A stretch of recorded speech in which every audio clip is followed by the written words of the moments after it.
We grew up in a very creatively free environment, so we kind of grew up around a lot of vinyl and music, and not just music, but film and literature and things like that. So we'd always been playing music, and Josh had always been singing, and I had always played guitar. And it wasn't around high school when I started bringing buddies over to play, and I had a buddy who played drums, and Josh would come in and sing, and Sam started coming in and playing bass, and that was the first formation of that. And yeah, the foundation, and we brought in Danny a year later after the drummer really couldn't keep up, and that was Greta Van Fleet. Yeah.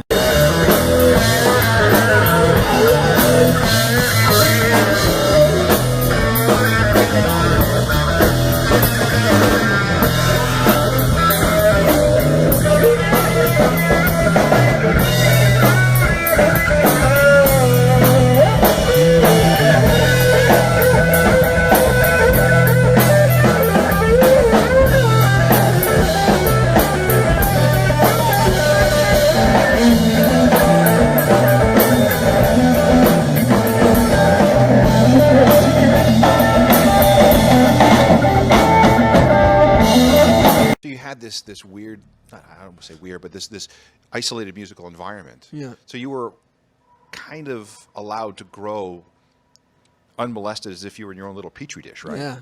So when did you realize that, wait a second, we got something going on here? I don't know if we ever did or still do. I think it was I should start where it was about sophomore year that there was I joined the jazz band because I think it's been a while that I wanted to put something together musically, and I wanted to get a band together. And there was a new kid coming from outside of town who was playing drums for the jazz band, and so I sort of recruited him to come and play, and we'd play in the garage at our house after school most often. And so we needed someone to sing, and Josh started coming out, and we'd grown up singing in the car and singing the records a lot and whatever, and he was always singing, so it was right that he would be brought in. And then we needed a bass player, so Sam never had played any bass, and he was probably around 13 or 14 at this point, and I think we tried to drag him into the garage. Every time he'd get home from school, he'd try to get up to one door, and he had this routine where he would go do his homework, and we would start interjecting, and we'd pull him out to the garage and say, "Come on, play bass for us." So he started doing that and started playing bass, and it wasn't long after till Danny replaced the drummer at that point who couldn't keep up. And I think we were all in that room, and with the loud amplifiers and a pretty loud drum kit in a small room, all cement. And I think Josh had to kind of get over that volume-wise, and there wasn't proper monitors and a PA system. Does that explain his vocal technique? Yeah, I think very much so. And I mean, a lot of the stuff that he was listening to, like Aretha Franklin's, a lot of that stuff was inspired by like early R&B female blues singers. Because he's a belter. I mean, yeah, he is. And I think he just at one point just pushed past the instruments and stuff and ramped up, and we all stopped playing, and we looked at each other and we're like, I think this is gonna work. I think there's something here, Sometimes technical limitations or impediments can result in something really cool. So right. He couldn't be heard above you guys. Right. So he pushed himself into a completely different realm and ended up with this style that really sticks out today because nobody's singing like Josh. Oh, the fire's rising, it's thunder up above. Give me good, give me back, I will give it up. The darkness rising over many hills. Take me back to the days I will love you still.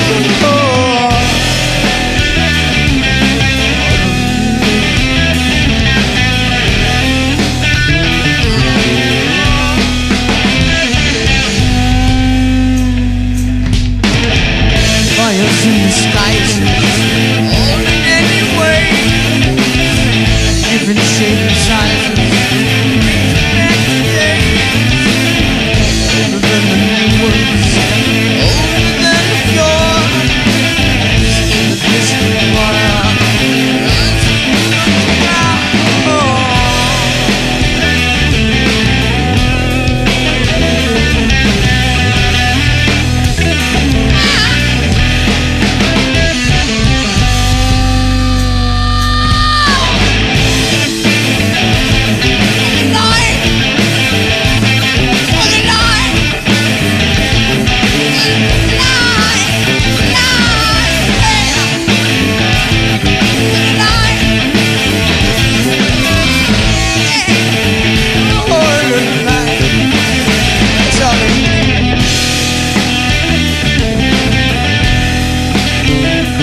there's been some great reception from some of the elder statesmen of rock and roll. When that kind of thing happens, whether it's Robert Plant or Elton John, having you guys come play, there he is back there.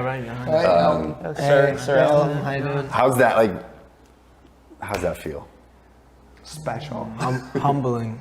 I don't know. It's kind of like you feel that you belong in this this world of that you kind of have been accepted into this very private club of rock and roll, because when you're coming up, and I mean, you feel like very small, nothing, and that's part of just sort of doing it, when you would go play clubs or bars, or even like we did some biker gigs, and just stuff like that. You kind of feel so small, but you're just making it, and you're doing it, and you sort of like are trying to be somebody, find what you're doing, and make that evident, or have this creative identity, and eventually doing it so long, and for you kind of eventually. It's like, okay, well, now that something like that has happened, you feel that you belong there. It kind of seems like rites of passage, in Yeah. a sense too. Like the torchbearers, the guys who are like handing that down.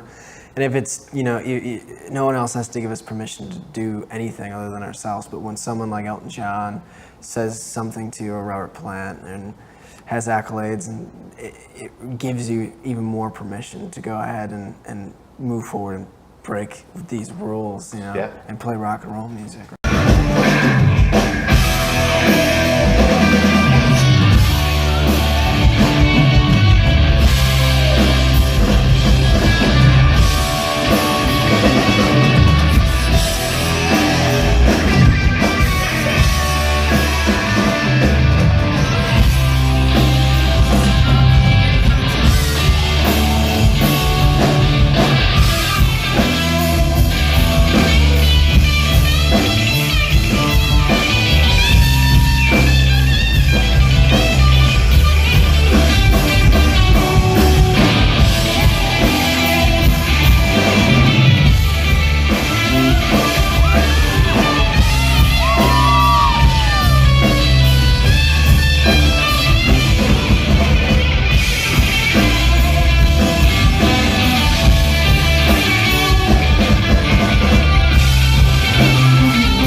Yeah, no, I think that we just really enjoy playing with each other because I think there's this kind of innate connection that you can't really get anywhere else. Not to mention that we are siblings, and we've known Daniel since first grade, so it must be 7 years old.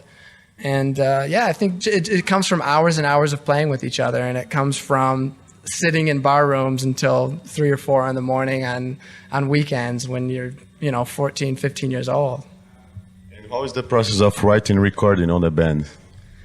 Well, I think that touring really is a special thing because it kind of gives us the opportunity to just perform, the stuff that we, perform and the stuff that's out. And it kind of gives us the chance to save up ideas and little riffs, whether they be, melodies or whatever.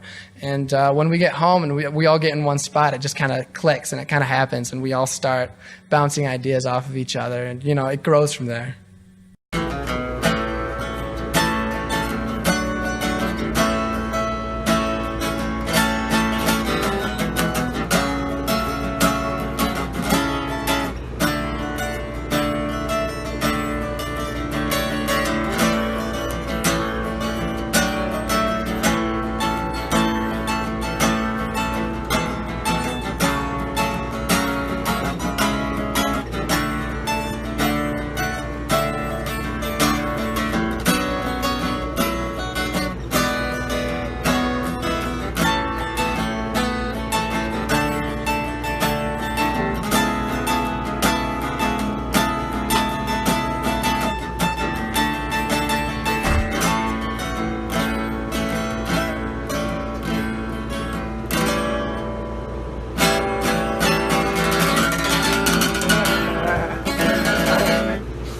We ever knew that we had so many friends before we started doing this.